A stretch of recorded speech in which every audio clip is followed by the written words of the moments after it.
እኔ እፈልጋለሁ ባለቤቴን ግን አስገድቼው ነው ቅዱስ ቁርባን እንዲቀበል ያደረኩት። ዘመዳችሁ ጓደኛችሁ ሚስታችሁ ነው። እኔ እኮ ሰዎች ምን እያየው እንዳለው ብታውቁ። አንድ ወር አይደለም 1 ዓመት ቢታሰሩ ለነሱ ነገ ነው ተመልሶ ይወጣል። አልገባም ነበር ለምን ከሸናሁኝ ክፍል ውስጥ ከሸናሁኝ ያመው ነበር በድፍረት። በነገራችን ላይ እንደዚህ አይነት ነገሮችን አደባባይ ወጥቶ መናገር ጀግንነት ነው። ነገር ግን ሰራብኝ፣ ተጫወተብኝ፣ አዞረኝ። ሁለተኛ ሰዎች ያለ ምክንያት በአጠራጣሪ ሁኔታ ገንዘብም ሲበደሯቸው ሆነ እቃቸውን ሲዋሱ ቴክ ኬር። ሰዎች በየቀኑ ምን እንደሚልኩልኝ ታውቀው ከአቅም በላይ የሆነብኝ ነው። የሚላክልኝ ነገር እኮ በጣም ይዘገንናል። እንዴት ዳሃውን እስቲ ንገሪኝ። ሰዎች ሲያገኙ ደግሞ አንተ ብለህ ሌላ ርዕሰ ጉዳይ ውስጥ ገባ፣ ደግሞ ስለመተት ማውራት ጀመር። እውነት ይመስልናል። በተለይ በተኛ ሰዓት ጸሎት ሳናደርግ ስንል የምናየው ህልም እናገረዋለሁ። የወር አበባ ደም ነው አንደኛው ማለት ነው። በሴቷ የወር አበባ ደም ላይ በመድገም ደሟ ይፍሰስ እንጂ ልብ አድርጎ የቅንድብ ጸጉር አዘናክቶ ለመውሰድ ሲሞክር ተጎጁ በቁጥጥር ስር አውሎት ለጸጥታ አካላት እንዳስረከበው ገልጸዋል። በዛም ከሰዎች ጥቅምን ከሰበሰበ እስከ 1 ወር በሚደርስ እስራት ሊያስቀጣ የሚችል ወንጀል ስለመሆኑ ተመልክቷል። ስለሆነም ያን ሊያደርግ የነበረውን ሰው በ8 ወር ማሰር እንደገና ደግሞ 1 ወር ምናምን የሚለው ነገር በቂ ነው ወይ? አንዳንዶቻችሁ ይሄ ነገር በኔ ላይ አይሰራም ትላላችሁ። ካልሰራ እሰይ በረከታችሁ ይደርብን። አባቶች ይጣራሉ፣ ነጠላ ጋርደን ነው የምንቀድሰው ይላሉ። እናም እኛ በሞቀ ቤት ውስጥ እየኖርን ለአጋስተ ሥላሴ እንዴት መሆን አቃተን ብለን ጥሪ ካስተላለፍንበት ዕለት ጀምሮ መቀነታችሁን ፈታችሁ ከቤተሰቦቻችሁ በጀት ቀንሳችሁ ወዳጅ ዘመዶቻችሁን አስቸግራችሁ እነሆ ባላችሁን ገንዘብ ለ2 ሰዓታት ያህል በእግር እየተመላለስን ሲሚንቶ፣ ብረት፣ አሸዋና ድንጋይ እያመላለስን በእናንተ ድጋፍ የጀመርነው የሥላሴዎች ቤት እዚህ ደርሷል። ለቀድሞ በሥላሴዎች ስም እያመሰገንን ለቀጣዩም እስክንፈጽመው ድረስ እንዳትተውን እየተማጸንን እንደጀመርነው በጋራ እንድንጨርሰው አደራ እንላለን። አሁንም ድጋፋችሁ አይለየን። በሊቦ ከምከም ወረዳ የመስኪየ ሥላሴ ቤተ ክርስቲያን አሰሪ ኮሚቴ።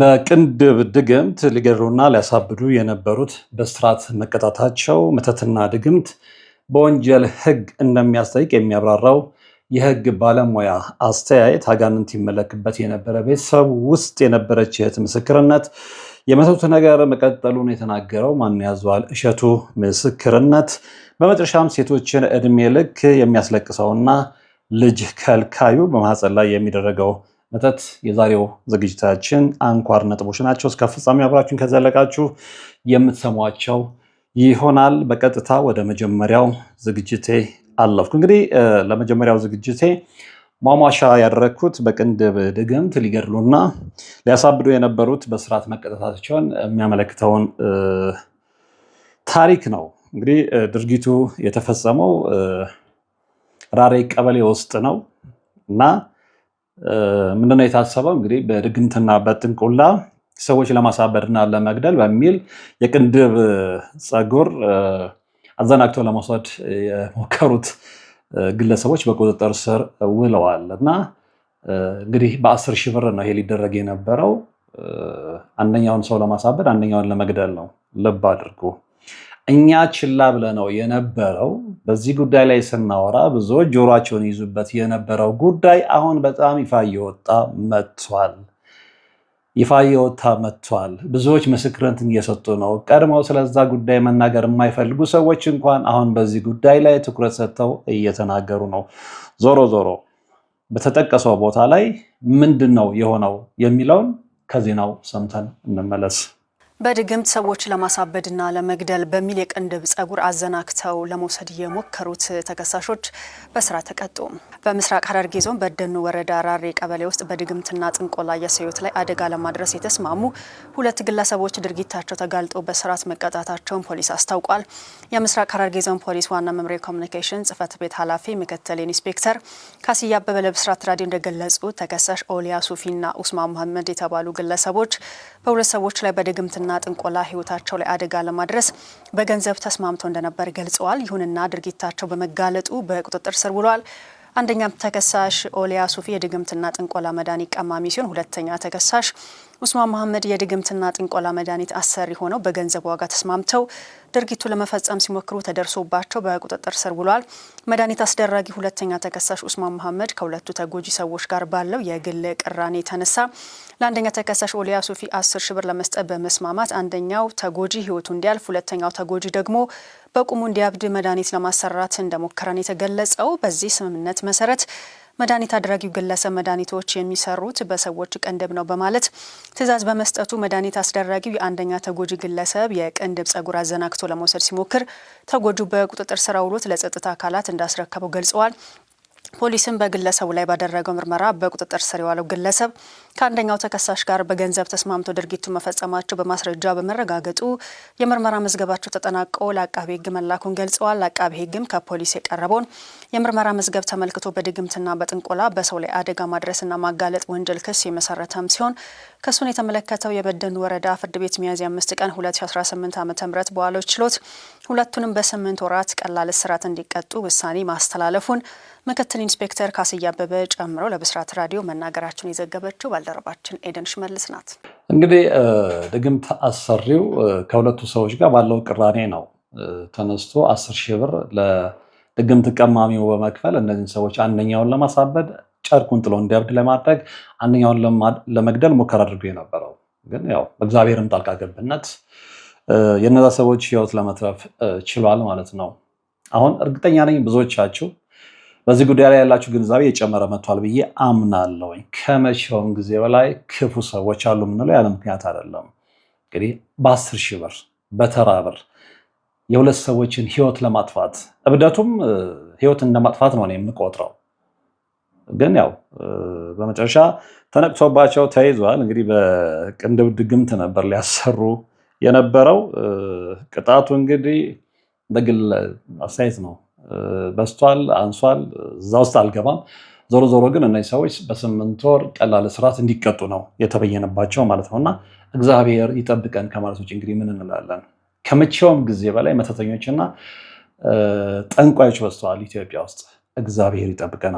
ሰዎች ራሳችሁን ጠብቁ። ወደ ቀጣዩ ሀሳብ ነው የማልፈው። እንግዲህ ቀጣዩ ሀሳብም ከዛ ብዙም የራቀ አይደለም። እንግዲህ እቺ እህት ቤታቸው ውስጥ ይደረግ የነበረውን የአጋንንት መንፈስ አምልኮ ነው የተናገረችው። እዛ ላይ ኮሜንት አላረግም፣ ግን ያለውን እውነት እንድትረዱት ስለምፈልግ ቀጥታ ከራሷ አንደበት ሲሆን የነበረውን ነገር እንድንሰማው ፈልጋለሁ። ለብዙዎቻችሁ አይን መግለጫ ስለሚሆን ማለት ነው። ሰምተነው እንመለስ።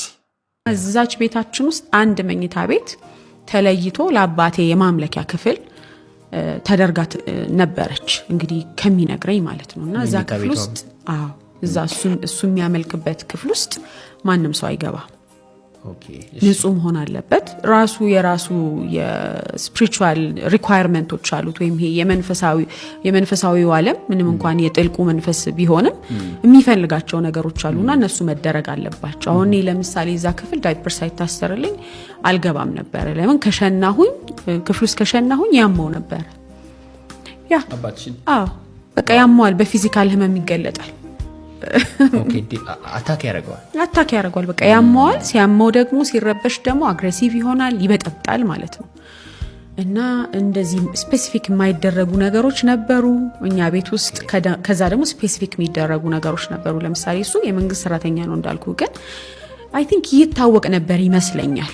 እሱ ላይ የሚሰራው መንፈስ ያውቁታል፣ የሚታወቅ ይመስለኛል። ምክንያቱም ይታወቃል ብዬ የምልበት ምክንያት ደግሞ በጣም በፈውስ ያገለግል ነበረ።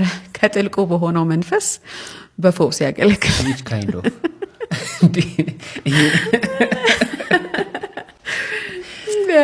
ለምሳሌ ሰዎች ሲታመሙ ይዘነው እንሂድ ጌታቸው ጋር ተብሎ ይመጣሉ። ይፈወሳሉ እያልሽኝ? አዎ ይፈወሱ ነበር። እና ያቺን የ9 ሰዓት ጫት ይቅምና ቡናውን ይጠጣና ቱፍታ የሚባል ነገር አለ። ሰምተህ ከሆነ አላቅም። ለብዙ ሰው እንግዳ ሊሆን ይችላል። ስፔሻሊ አሁን በእኛ ጀነሬሽን ይሄ ከባዕድ አምልኮ ጋር የተገናኘውን ነገር ብዙ አናውቀውም አይደለ? እንግዳ ሊሆን እንደሚችል አስባለሁ። ግን ሪሊ ይደረግ የነበረ ነገር ነው የምነግርህ። ሌላው ደግሞ ማስታውሰው ነገር የሚነግሩኝ የነበረ ነገር ምንድነው መሰለ መናፍስት በሰውና በእንስሳ ተመስለው ቤታችን ይመጡ ነበር። እንግዲህ የነበሩበትን የጥልቁ መንፈስ አሰራር ምን ያክል ከባድ እንደሆነ አንደርስታንድ ለማድረግ ይረዳል ብዬ ነው ይሄንን ማወራው ማለት ነውና በጣም እንደዚህ አይነት ኤክስፒሪየንሶች ነበሩና እናቴ ሄዳ ስትከፍት በጣም ዝንጥ ያለች ቆንጆ ሴት ምናምን ሆና ጌታቸውን ፈልገን ነው ይሏታል።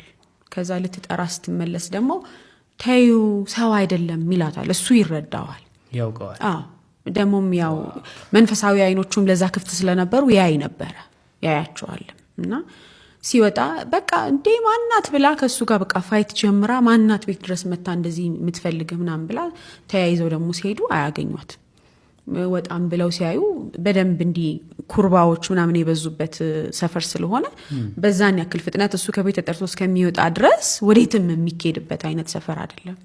ነግሬሻለሁ እኮ ስለማትሰሚኝ ነው ይላታል። እና ኢቭን እሱ ሲገልጸው በነብር ምናምን ሁሉ ግቢያችን ይጠበቅ እንደነበር ነው የሚናገረው ማለት ነው። እና በጣም ከባድ የመንፈስ አሰራር ውስጥ ነበረ የነበረው። ግን እንግዲህ እንደሰማችሁት ነው እቺት ሁሉ ነገር ዘርዝራ ተናግራለች።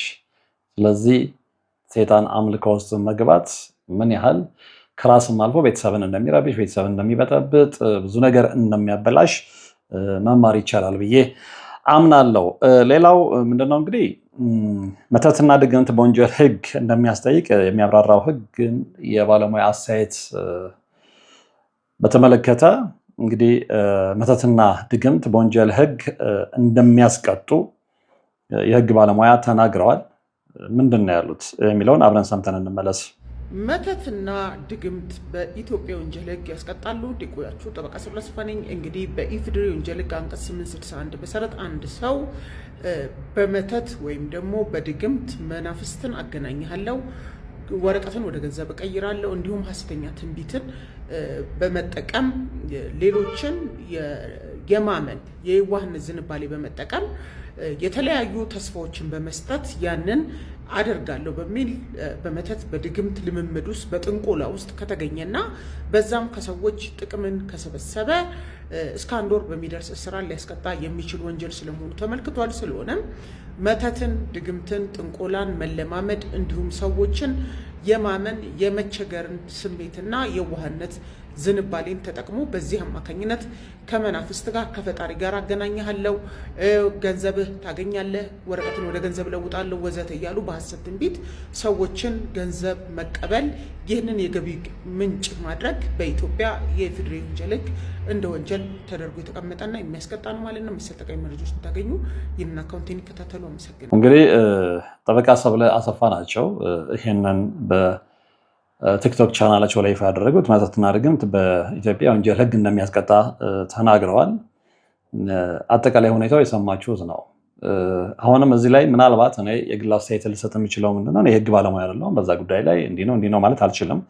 ነገር ግን አሁን ኢትዮጵያ ውስጥ እየተስፋፋ ካለው የርኩስ ሰዎች ተግባር አንጻር የ1 ወር እስራት ብዙ ነው ብዬ አላስብም እና ዛሬ ብታሰር ነገ እወጣለሁ የሚል ምድረ ጠንቋይ የፈለገውን ነገር ካደረገ በኋላ 1 ወር ለሱ ምንም ማለት ስላልሆነ እንደገና በዛ ተግባሩ መቀጠሉ የማይቀር ነውና ለዚህም ይሆናል በጣም እየተስፋፋ የመጣው ማለት ነውና እነዚህ ሰዎች የሆነ ነገር ቢያደርጉና ቢደረሰባቸው ሊፈረድባቸው የሚችለውን የቅጣት ጊዜ ያውቁታል። ስለዚህ ያ የልብ ልብ ይሰጣቸው ይመስለኛል። ሌላው ቢቀር እንኳን በመጀመሪያው መርሃ ግብሬ ላይ የሰማችሁትን ሰምታችኋል። እንግዲህ በምስራቅ ሐረርጌ በደኖ ውስጥ የሰው ቅንድብ አዘናግተው ወስደው ድግምት ሊያደርጉ አንዱን ሊያሳብዱ አንዱን ሊገድሉ የነበሩ ሰዎች ተይዘው 8 ወር እንደተፈረደባቸው ቀደም ባለው የመጀመሪያው ሴክሽን ላይ ነግሬያችኋለሁ እና ምናልባት የህጉ መላላት አይደለም ወይ? በተለይ ደግሞ ይሄ መተትና ድግምት ጥንቆላ የሚለው ነገር እንዲህ ስንናገረው ቀላል ይምሰል እንጂ በጣም ሰፊ ነው። ትዳር ያፈርሳል፣ ቤተሰብ ይበትናል፣ ሰዎች ይገላል፣ ሰዎች ያሳብዳል፣ ሰዎችን አመዳፋሽ ያደርጋል፣ ሰዎች ሰርተው እንዳያልፍላቸው ብዙ ነገር ከዚህ በፊት በተነጋገርነው ብዙ ነገር የሰው መልክ ይወስዳል፣ ሰዎችን ከውበታቸው ያውጣል፣ ፀጉራቸውን ያረግፋል፣ ኮምፕሊትሊ ከሰውነት ጎዳና ያወጣቸዋል እና ይሄ ሁሉ ነገር ተደርጎ እንዲህ ያህል ሊያደርግ የነበረውን ሰው በ8 ወር ማሰር እንደገና ደግሞ 1 ወር ምናምን የሚለው ነገር በቂ ነው ወይ? በቂ ነው ወይ? ከሚያደርሰው ጉዳት አንጻር በሰዎች ላይ ከሚያደርሰው ኃይለኛ ጉዳት አንጻር ይሄ በቂ ነው ወይ? ህጉ እንደገና ሊከለስ አይገባውም ወይ? ይሄንን ለባለሙያዎች ተዋለው። እኔ ህግ ባለሙያ ስላልሆንኩኝ ማለት ነው። ነገር ግን ይሄ ነገር ያነሰ ይመስለኛል እንደ ግለሰብ ሳስበው ምንም ማለት አይደለም። ምክንያቱም በዚህ ጥቅም የሚያገኙ ሰዎች 1 ወር አይደለም 1 ዓመት ቢታሰሩ ለነሱ ነገ ነው፣ ተመልሰው ይወጣሉ። ተመልሰው በዛ በርኩሰት ተግባራቸው ይቀጥላሉ። ግን የሚጎዳውስ፣ የሚበተነውስ ቤተሰብ፣ የሚፈርሰውስ ጎጆ፣ የሚሰቃየውስ ሰው እሱን ግምት ከቶ ህጉን ማሻሻል አይቻልም ወይ? ይህንን ለህግ ባለሙያዎች ተዋዋለሁ። በቀጣይነት እንድንመለከተው የምፈልገው ደግሞ ምንድነው እንግዲህ ዛሬ ከዚህ አልወጣንም።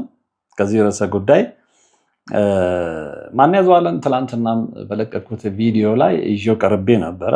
ዛሬም ያለ ምክንያት ይዤው አልቀረብኩም። ጥሩ ነው፣ እግዚአብሔር ይስጥህ። እንዲህ አይነት ነገሮችን በድፍረት በነገራችን ላይ እንደዚህ አይነት ነገሮችን አደባባይ ወጥቶ መናገር ጀግንነት ነው። ለምን መሰላችሁ? አንደኛ አደጋ ስላለው ታውቁታላችሁ። በተለይ በእኛ አይነት መርሃ ግብር ውስጥ የቆያችሁ ሰዎች ታውቁታላችሁ።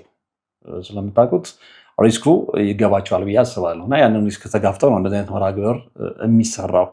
አንዱ እሱ ነው። ሁለተኛ ደግሞ በዚህ ጉዳይ ላይ ሰዎች ሲሰሩ ከሰዎች በሚሰጣቸው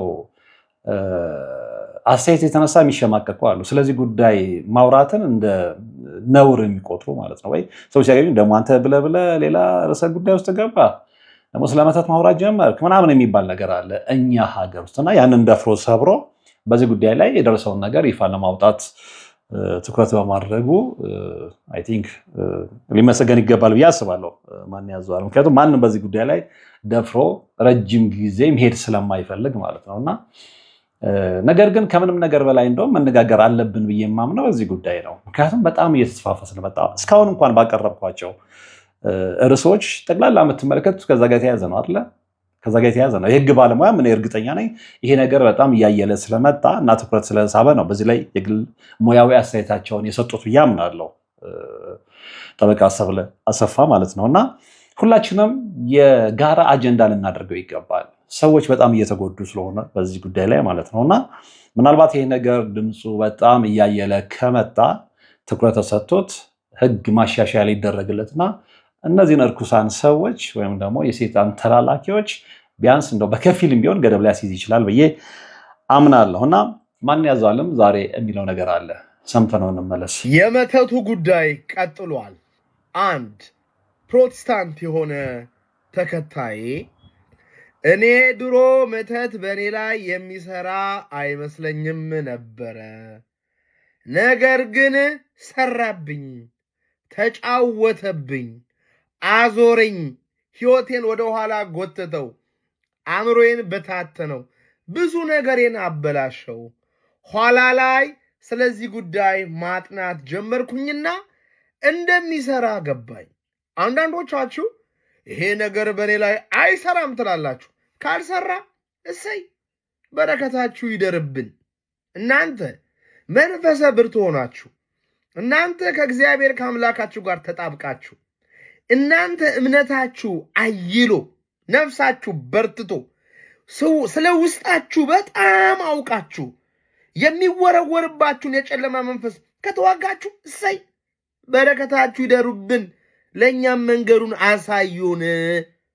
አሳዩን። እንደዚህ አይነት ነገር ብሎ ነገር የለም አለ። መጽሐፍ ቅዱስ አላነበባችሁ? ኢየሱስ ክርስቶስ ከሰው ውስጥ መንፈስ አውጥቶ ወደ አሳማ ውስጥ ወደ ርያ ውስጥ ያስገባ አላያችሁ? ያ ማለት ነው፣ ሌላ ምንም አይደለም። መጥፎ የሆኑ መናፍስቶች የእኛን አእምሮ፣ የእኛን ሰውነት፣ የእኛን ደምግባት ይፈልጋሉ አሉ። አይሰራም ብላችሁ እንዳትሸወዱ። አዎ ቀሽም ናቸው። አዎ ከእኛ አምላክ አይበልጡም። አዎ ከእምነታችን አይበልጡም። ግን የሉም ማለት ይኸውላችሁ የመጨረሻ ህይወታችሁ ላይ እንደ መጫወት ነው፣ ወይም እንዲጫወቱ እንደ መፍቀር ነው። መዘጋጀት ያስፈልጋል። እሺ፣ የሰይጣን ትልቁ አድቫንቴጁ እንደሌለ ሰዎችን ማሳመኑ ነው ትልቁ አድቫንቴጁ። እነዚህ መናፍስቶች ትልቁ ጥቅማቸው በሚዲያ ስለነሱ አይወራም፣ በመጽሐፍ ስለነሱ አይወራም፣ በቲክቶክ ስለነሱ አይወራም። እነዚህ ሰውን አንቀው ወደ ጦርነት የሚወስዱ፣ ሰውን አንቀው ወደ ድህነት የሚወስዱ፣ ሰውን አንቀው በሽተኛ የሚያደርጉ እነዚህ እናት አባት እህት ወንድሞቻችሁ ላይ ገብተው እናንተ ላይ መተት ሰርተው እንዲጫወቱ የሚያደርጉ አጋንንቶች ትምህርት ቤት ስለነሱ አንማርም፣ ዩቲዩብ ላይ ስለነሱ አንሰማም፣ ሙዚቃው ላይ ስለነሱ የለም። እንዲሁም አንዳንድ ሙዚቀኞቻችን እነሱን ያወድሷቸዋል። ሳብሊሚናሊ ሳናቅ ሴት ያወድሱ እየመሰሉ እነሱን እያወድሱ ነው። ዓላማቸው እነሱን ማስመለክ ነው። ስለዚህ አለና እንዴት እናሸንፋቸው ነው ትልቁ ነገር። ሲዋጉን እንዴት እንደሚዋጉን ልንገሯችሁ። አእምሯችን ውስጥ ይመጡና አውቀው መጥፎ ምስል ያሳያሉ። የሆነ ዘንዶ ሲመጣ፣ የሆነ እባብ ሲመጣ፣ የሆነ ቤቱ ሲቃጠል፣ የሆነ አውሬ ሲያሳዳችሁ፣ የሆነ መሶብ ውስጥ ዘንዶ መጥቶ የሆነ አእምሯችን ውስጥ ኢሉዥን ይፈጥራሉ። አእምሯችን ውስጥ ራሳቸው የሚያስጨንቅ ምስል በእኛ አእምሮ ይፈጥራሉ። እኛ ደግሞ አእምሮ እንዴት እንደምንቆጣጠር ስለማናቅ እውነት ይመስልናል። በተለይ በተኛ ሰዓት ጸሎት ሳናደርግ ስንል የምናየው ህልም ያስደነግጣል። አስቡት፣ ተጠንቀቁ፣ አእምሯችሁን ጠብቁት። እናንተ አእምሯችሁን ካልጠበቃችሁት ከሁሉ አጥብቀ ልብን ጠብቅ ህይወት ይፈልቃል የተባለውን የህይወት ምንጭ አእምሯችሁን ልባችሁን ካልጠበቃችሁት እናችር ይገባሉ። ጠንቋዮች ይህንን ነው የሚያደርጉት። ሌላ ምንም አያደርጉም። ሌላ ምንም ስልጣን የላቸው። ጠንቋዮች የእናንተ አእምሮና የእናንተ ነፍስ የእናንተ መንፈስ ላይ በማይታወቅ መንፈሳዊ ጥበብ የሆነ ክፉ ሀሳብና ስሜት ምስል ይፈጥራሉ እንጂ እናንተን መጥተው እንደዚህ አይነኳቸውም። አቅም የላቸውም። ቀሽሞች ናቸው። እናንተስ አታቁም። ስለ አእምሮ አታቁም። ስለ መንፈስ አታቁም። ስለ ልቦናችሁ ምንም አታቁም። አንድ አባት ያስተማሩኝ መቼም የማረሳው ነገር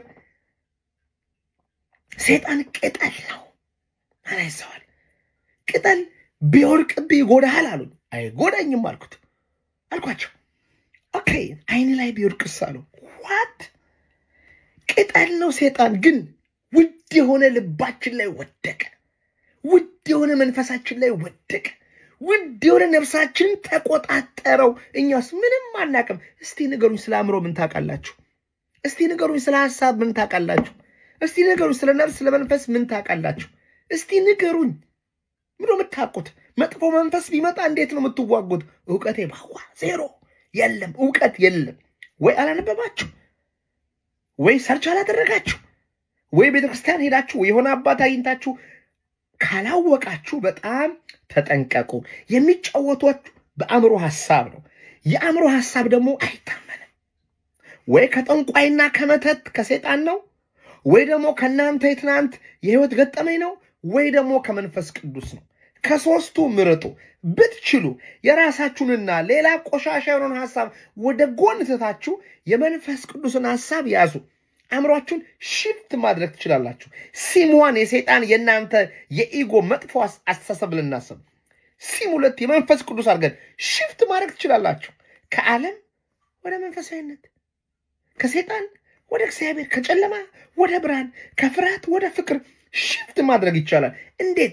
አእምሯችሁ ቀልባችሁን በመውሰድ ዓለም ቀልባችሁን ከአምላክና ከልባችሁ ላይ እንድታነሱ በጣም ይፈልጋል። ዜናው የሚረብሽ ነው፣ ሰው የሚረብሽ ነው፣ ቲክቶኩ የሚረብሽ ነው፣ ኢቭን የእግር ኳሱ ነገር የሚረብሽ ነው፣ ስራው የሚረብሽ ነው። ረጋ ብላችሁ ውስጣችሁን መንፈሳችሁን እንዳታጸዱ የማይደረግ ነገር የለም።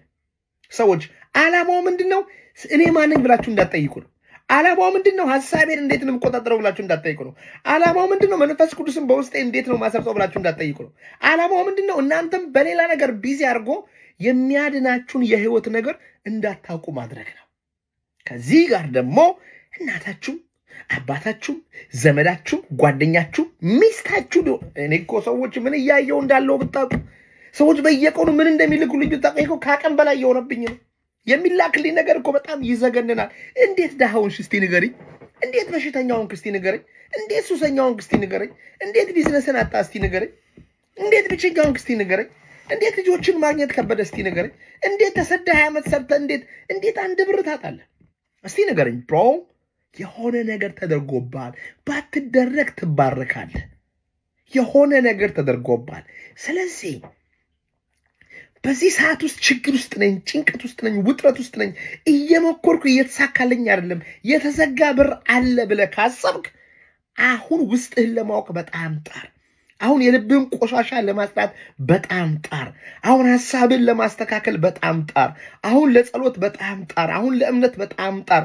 እኔ ልንገርህ፣ ውስጥህ ላይ መስራት ብትችል በውጪ በ10 ዓመት የማታገኘውን በልፋት በ10 ዓመት ልፋት የማታገኘውን በአጭር ጊዜ ማግኘት ትችላለህ። አስቀድመህ ጽድቁና መንግስቱን ከፈለግከው፣ በልብ ያለውን የአምላክን ሰላም ከያዝከው፣ ሌላው ነገር በቀላሉ ወደ አንተ መምጣት ይጀምራል። ብሮ ዋናው አምላክ ነው። ዋናው ሰላም ነው። ዋናው ደስታ ነው። አንዳንዶቻችሁ ደግሞ ተስፋ ልንቆርጥ ነው። በቃ እንዳትቆርጡ እንዴ! በራስ ተስፋ አይቆረጥም። አሁንም ደግሜ እነግራችኋለሁ። ማንን ደስ እንዲለው ነው ራሴን አጠፋለሁ ብላችሁ ቴክስት የምታደርጉልኝ? ማን እንዲደሰት? እናንተ ራሳችሁን ስታጠፉ ሰይጣን እንዲስቅ ሲኦል ለመግባት ለምንድን ነው ራሴን አጠፋለሁ የምትሉት? ለምን የምትተባበሩት? ዘመዶቻችሁ የተባበሩት አይበቃም? እናንተም ደግሞ የእሱ አገልጋይ አሽከር ትሆናላችሁ? አቁሙ። መንገድ አለ፣ ሌላ መንገድ በጣም አለ። አምላክ እናንተን የሚያደርግበት በጣም አለ። ምንድን ነው ካላችሁኝ፣ ልባችሁን በይቅርታ አጽዱት። አሁንም በህይወታችሁ ያሉ በጎ ነገር ላይ አተኩሩ። አሁንም አምላክ ጋር ያላችሁ ግንኙነት አስተካክሉ። አሁንም ውስጣችሁ ውስጥ ያለውን ክፉ ሐሳብ በጥሩ ለመለወጥ ሞክሩ። ከዛስ ትዕግስተኞቹን እንዳትቸኩሉ።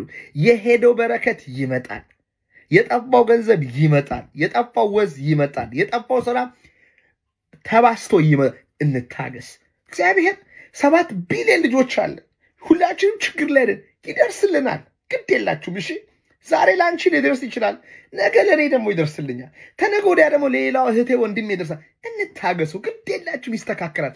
ስንታገስ ግን አንድ ነገር እያደረግን፣ አንድ ነገር እያወቅን፣ አንድ ነገር እየተማርን ይሁን እንዲህ የምናደርግ ከሆነ በእርግጠኝነት እናሸንፋለን። እስቲ ህይወታችሁ ላይ አምላክ ብዙ ነገር ያደረገላችሁ ሰዎች ጸሎት አድርጉ። እስቲ ከራሳችሁ ውጡና አምላኬ ሆይ ዛሬ የተጨነቁ ሰዎች አሉ፣ በመተት የታሰሩ ሰዎች አሉ፣ እባክህ ድረስላቸው እስቲ በሉ። እስቲ ፈጣሪን አስደስቱ። አው ኢትዮጵያን ደግራችሁ ገንዘብ ትልካለ። እስቲ ጸሎት መላክ ጀምሩ። የማታውቋቸው ሰዎች አሉ በቤተክርስቲያን የሚጨነቁ፣ በየቦታው ቢጨነቁ፣ በየጸበሉ እስቲ ጸሎት አድርጉ። ግድ የላችሁም፣ ጸሎት አድርጉ። አምላክ ጸሎታችሁን ይሰማል። ግድ የላችሁም። የተጨነቁ ነፍሳት ካሉ እግዚአብሔር አምላክ እመቤቴ ድንግል ማርያም እንደርሱላቸው ጠይቋቸውና ይሄ ነገር በጣም እየከበደ ነው። እባካችሁ የሃይማኖት አባቶች፣ በዚህ ዙሪያ እውቀት ያላችሁ ሰዎች ውጡና ተናገሩ። ውጡና ተናገሩ። ግድ የላችሁም፣ ውጡና ተናገሩ። እግዚአብሔር አምላክ ይርዳል። እንደሰማችሁት ነው እንግዲህ የሰማችሁት ነው። በጣም አሳዛኝ እውነት ላይ ነው ያለ ነው። በዚህ ጉዳይ ላይ በደንብ ሊሰራ ይገባል ብዬ አስባለሁ። አለበለዚያ ከዚህ በላይ እርግጠኛ ነኝ መስዋዕትነትን እንከፍላለን ሰዎች። ከዚህ በላይ ግን መስዋዕትነት መክፈል ስለሌለብን በዚህ ጉዳይ ላይ በደንብ ተነጋግረን መፍትሄ እስከሚገኝ ድረስ ሁሉም እንደዚህ እየወጣ ምስክርነትን መስጠት መቻል አለበት ብዬ አስባለሁ። አለበለዚያ ሁላችንም እንደዚህ መናገር ስንጀምር፣ የሚዲያውን መናገር ሲጀምር በጋራ ግለሰቦችም፣ የህግ ባለሙያዎችም፣ ሌሎች የሚመለከታቸው ባለድርሻ አካላትም እየወጡ በዚህ ጉዳይ ላይ እየተቃወሙ በሚሰሩበት ሰዓት የበለጠ ትኩረት ይሰጠዋል፣ የበለጠ ወደ መፍትሄ ይኬዳል የሚል የግል እምነት አለኝ እና እዛ ላይ ጠንክረን ልንሰራ ይገባል ነው። እንግዲህ በመጨረሻም እንዳልኳችሁ የምንመለከተው ምንድነው ሴቶችን እድሜ ልክ የሚያስለቅሰውንና ልጅ ከልካዩን በማህፀን ላይ የሚደረገውን መተት ነው። በጣም ከባድ ነው።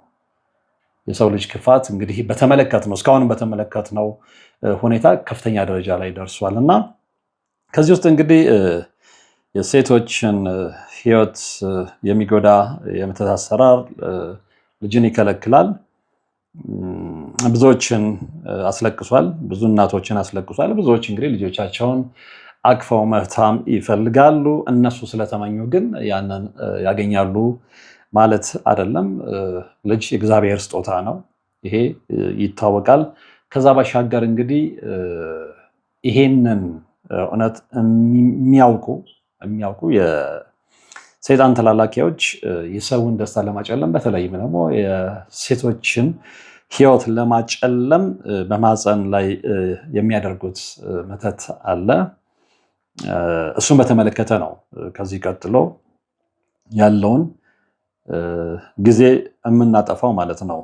በነገራችን ላይ ይሄንን ሀሳብ ያገኘሁት እንግዲህ በዚህ ጉዳይ ላይ ስለምሰራ ብዙ ነገሮችን ዲጋውት ማድረግ እንዳለብኝ አምናለሁ።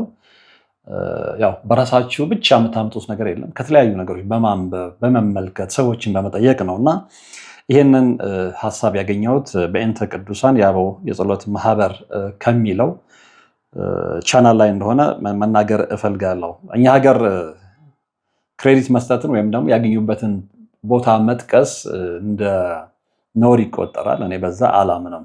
ምክንያቱም ሰዎችን እስካስተማረ ድረስ ምንጭ የተገኘበትን ምንጭ መጥቀስ ሙያዊም ነው ፕሮፌሽናልም ነው ብዬ አምናለሁ። ዞሮ ወደ ዋናው ሀሳብ ሲሄድ እንግዲህ የሴቶችን ህይወት የሚጎዳ የመተት አሰራር ልጅ የሚከለክል ሴጣንና መተተኞች መፍትሄ አለው። እሱንም ጭምር ነው የምንመለከተው። እንግዲህ በማህፀን ላይ የሚደረግ መተት ድብቅ ምልክቶቹና መፍትሄው። ይህ መተት አንዲትን ሴት ከሴትነት ክብሯና ከእናትነት ተስፋዋ ጋር ለመለየት የሚሰራ እጅግ ክፉ የጥቁር አስማት አይነት ነው። እንግዲህ ነጮች አስማትን ብላክ ማጂክ እና ዋይት ማጂክ በማለት ይከፍሉታል። ይሄኛው እንግዲህ ብላክ ማጂክ ነው ማለት ነው። እንግዲህ ባህሪውን አሰራርና ምልክቶችን በጥልቀት መመልከት ይቻላል። ምንድን ነው የሚመስለው የሚለውን ነገር እንደሚከተለው ማየት እንችላለን። አንደኛ የመተቱ ባህሪና ዓላማ ነው። መተቱ ባህሪው ምንድን ነው? ለምን ዓላማ ነው ይህንን መተት መስራት ያስፈለገው? እንግዲህ ይህ መተት በቀጥታ የሚያጠቃው የሴቷን የመራቢያ አካልና ሆርሞኖችን ነው። ዋና ዓላማው ምንድን ነው? ሴቷ ልጅ እንዳትወልድ መካን እንድትሆን፣ ልብ አድርጉ እንግዲህ ልጅ እንዳይኖራት አይኗን በአይኗ እንዳታየ ማለት ነው። የያዘችው ፅንስ እንዲቋረጥ ኢቨን እንደው ተሳክቶላት እንኳን ብታረግዝ ማለት ነው ከማካንነት አለፋ እንደው እግዚአብሔር አሳክቶላት እንኳን ብታረግዝ ያንን ፅንስ እንዲቋረጥ ውርጃ እንዲሆን ወይም ደግሞ በማህፀን ህመም ምክንያት ከትዳር አጋሯ ጋር እንድትቀያየም ማድረግ ነው ዓላማው ማለት ነው። እንግዲህ መንፈሳዊ ባህሪው ምን ይመስላል የሚለውን ስንመለከት ደጋሚው የላከው ጋኔን ወይም ደግሞ ዛር በሴቷ ማህፀን ውስጥ ተቀምጦ እንደ ዘበኛ ይጠብቃል። ፅንስ ሲፈጠር ያበላሸዋል ወይም ደግሞ ማህፀኗ ለፅንስ ዝግጁ እንዳይሆን ያደርገዋል ማለት ነው፣ ያው ጋኔን ስለሆነ። ሁለተኛ መተቱን በምንድን ነው የሚሰሩት? መተቱ በምን ሊሰራ ይችላል የሚለውንም ማወቁ እጅግ ወሳኝነት ይኖረዋል። እንግዲህ ክፉ ሰዎች ይህንን መተት ለማዘጋጀት የሚከተሉትን ግብዓቶች ይጠቀማሉ ማለት ነው። አንደኛ በጣም ሰቅጣጭ ነው፣ ግን ያው ማወቅ ስላለባችሁ እናገረዋለሁ። የወር አበባ ደም ነው አንደኛው ማለት ነው። በሴቷ የወር አበባ ደም ላይ በመድገም ደሟ ይፍሰስ እንጂ ልብ አድርጉ ህይወት አይኑረው ተብሎ ይሰራል። ይህንን የሚሰራው ማን ነው? ከአጋንንት ጋር የሚተባበረው የሰው ልጅ። ለዚህ ነው ሰዎች ከፍተናል፣ ክፉ ሆነናል የምላቸው ዝም ብዬ ያለ ምክንያት አይደለም። እና ከአጋንንት ጋር ተባብሮ እንግዲህ የሴትን የወር አበባ ደም ላይ በመድገም ደሟ ይፍሰስ እንጂ ህይወት አይኑረው ብሎ መመኘት ይሄ የጤነኛ ሰው ድርጊት አይደለም። ሌላው የውስጥ ልብስ ነው። እንግዲህ የሴቷን የውስጥ ልብስ በመውሰድ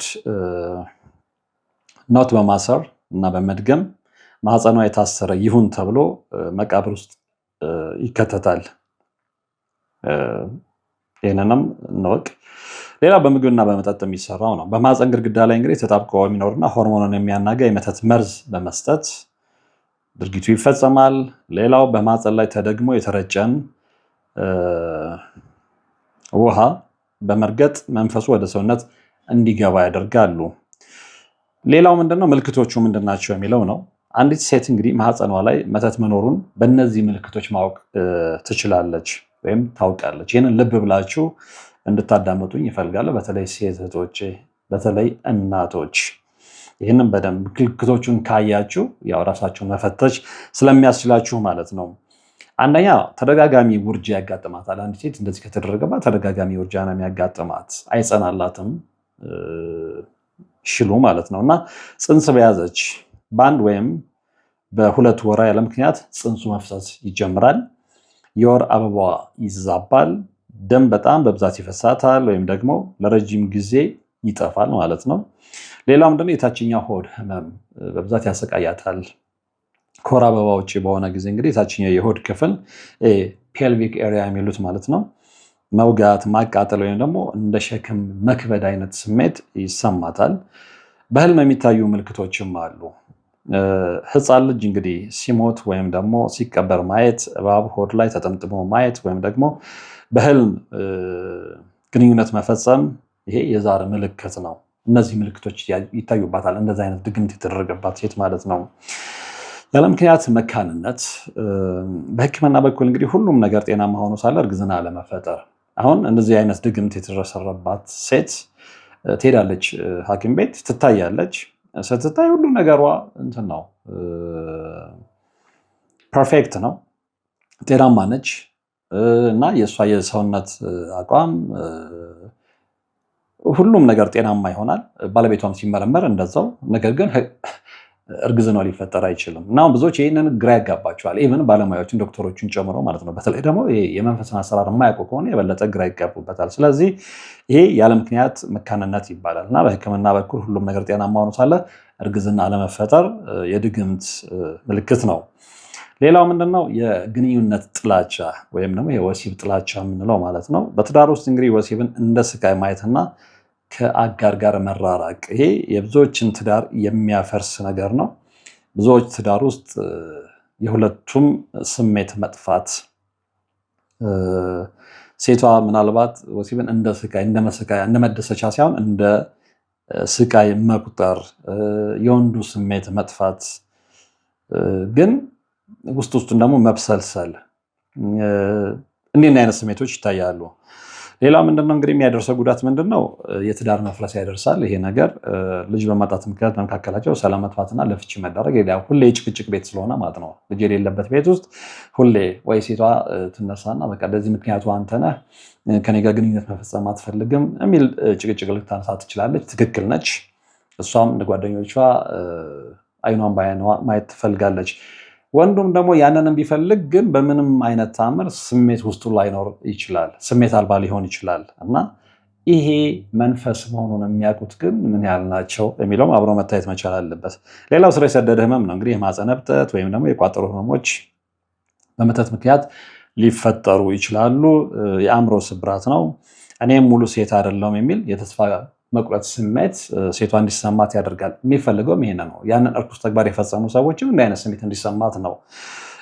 ከዛ በኋላም ደግሞ በራድነት ሰምቷት ራሷንም እንድታጠፋ ሁሉ ካለ ፍላጎት አንጻር ነው ይሄ የሚሰራው። የሆነ ሰው ይሄንን ከተነጋገርን መፍትሄ የለውም ወይ? በቃ አንድ ሰው መተት ተደርጎበት በተለይ ማህፀን ላይ መተት ተደርጎ በቃ ከዛ በኋላ ልጅ ማግኘት አችልም ወይ? መፍትሄ የለውም ወይ የሚል ወሳኝ ጥያቄ ይነሳል። መፍትሄ ያለው ማርቻ መፍትሄውን ነው የምነግራቸው።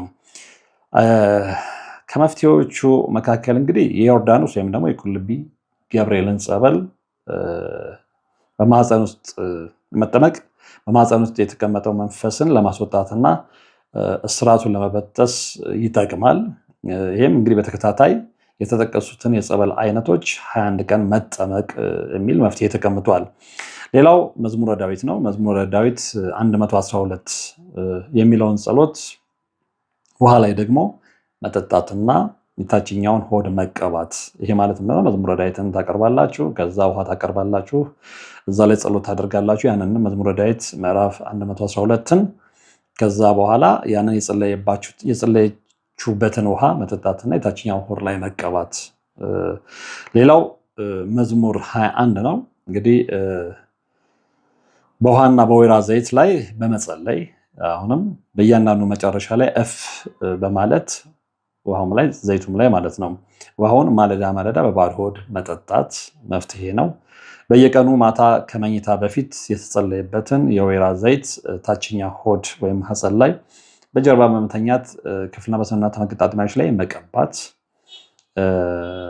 ስለዚህ ይሄንን የምታደርጉ ከሆነ መፍትሄ ነው ብሏል የጽሁፉ ባለቤቶች። ያው በጸሎት እናምናለን፣ በመዝሙረ ዳዊት እናምናለን፣ በቅባ ቅዱስ እናምናለን፣ በጸበል እናምናለን። ስለዚህ ይህንን በእምነት በነገራችን ላይ እንደዚህ አይነት ነገሮችን እንደ መፍትሄ ስናስቀምጥ ምንድነው ዝም ብሎ ማድረግ ብቻ አይደለም። ኢቨን ሲሰገድም በእምነት ነው ሁሉ ነገር መሆን ያለው። ሲጸለይም በእምነት ነው። ቅዱስ ቁርባንም ሲወሰድም በእምነት ነው። በእምነት የማናደርገው ነገር ውጤት አልባ ነው። ሰዎች ዛሬ ከውጭ ተደውሎልኝ ሀገሩን መጥቀስ ይኖርብኝ አይኖርብኝ እርግጠኛ አይደለም፣ ግን አልጠቅስም፣ ችግር የለም። አንዲት ትደውላልኝ ነበር እና በጣም ጥሩ ሀገር ነው የምትኖረው። እነዚህ በጣም ዓለም ላይ በጣም ሀብታም ከሚባሉ ሀገሮች ከአንዱ ማለት ነው። እና ምንድን ነው ያለችኝ? ቅዱስ ቁርባን እሷ መቀበል ትፈልጋለች፣ ነገር ግን ባለቤቷ መቀበል አይፈልግም። በኋላ እንደምንም በቃ እሷ የጤናዋ ሁኔታ እየተዛባ ሲመጣ ቤተሰባቸው ውስጥ ባዕድ አምልኮ እንደነበረ ታውቃለች እና በጣም ደም ይፈሰኛል ነው ያለችኝ። ያለካ በኋላ ስትጠይቅ በቅርብ ሰዎች ምንድነው የሚነገሯት ሚስጥር ቤተሰባችሁ እንዲደረግ ነበር እና የደም ግብር አለ ነው ያሉት። ስለዚህ አሁን ያንን የደም ግብር በእሷ ላይ እየተበቀለ ነው፣ እሷን ያንን የደም ግብር እያስከፈላት ነው እና በጣም ይነስረኛል ነው ያለችው። በጣም ደም ይፈሰኛል፣ በጣም ይነስረኛል። ግራ ሲጋባኝ እንደውም የንስሐ አባቷን ሁሉ እንዳናገረች ነው የነገረችኝ። ስለዚህ ቅዱስ ቁርባን መቀበል አለብኝ አለች። ባለቤቷን እንደምንም ፈቃደኛም ባይሆንም እንደምንም አስገድደው ማለት ይቻላል ቅዱስ ቁርባን ተቀበሉ። የሚገርማችሁ ቅዱስ ቁርባን ስንቀበል ቆመን ያለችው ደግሞ አሁን ችግር የተፈጠረው ምንድን ነው? እሷም ደግሞ ደጋግማ ጠይቃኝ ነበረ። እኔ እፈልጋለሁ፣ ባለቤቴን ግን አስገድቼው ነው ቅዱስ ቁርባን እንዲቀበል ያደረግኩት። ከዚህ በኋላም ቅዱስ ቁርባን መቀበል ብፈልግ ባለቤቴ ፈቃደኛ አይደለም ነው። ስለዚህ ከመጀመሪያውም እሱ ያደርግ የነበረው በእሱ አስገዳጅነት እንጂ እሱ ፈልጎ አይደለም። ስለዚህ ስንቀበል አምነን መቀበል አለብን ልላችሁ ፈልጌ ነው። ሰው ስላስገደደ አይደለም ቅዱስ ቁርባን መቀበል ያለብን፣ አምነን ገብቶን። እንደዛ ሲሆን ነው እንግዲህ የጌታ ስጋና ደም ከሰውነታችን ጋር ከስጋችንና ከደማችን ጋር ሊዋሃድም የሚችለውም እንደዛ ነው። እኔ እንደዛ ነው የማምነው እንጂ ሰው አስገድዶን ወይ የሆነ ሰው በግድ ወሰድ ብሎ ነው። ኮርስ ቅዱስ ቁርባን መቀበል ግዴታ ነው፣ ያንን አምናለሁ። ነገር ግን ቅዱስ ቁርባን ከመቀበል በፊት በዛ ጉዳይ ላይ ሃይማኖታዊ ትምህርት በደንብ መውሰድ አስፈላጊ ነው ብዬ አምናለሁ እና ምናልባት እንግዲህ የዚች ፕሮግራም የተከታታይ ባለቤት የትዳር አጋር ይህንን ነገር ወይ በደንብ ስላልተማረ ወይ ስላልገባው ይሆናል ብዬ ነው የማስበው። ያው መንፈሱም በነገራችን ላይ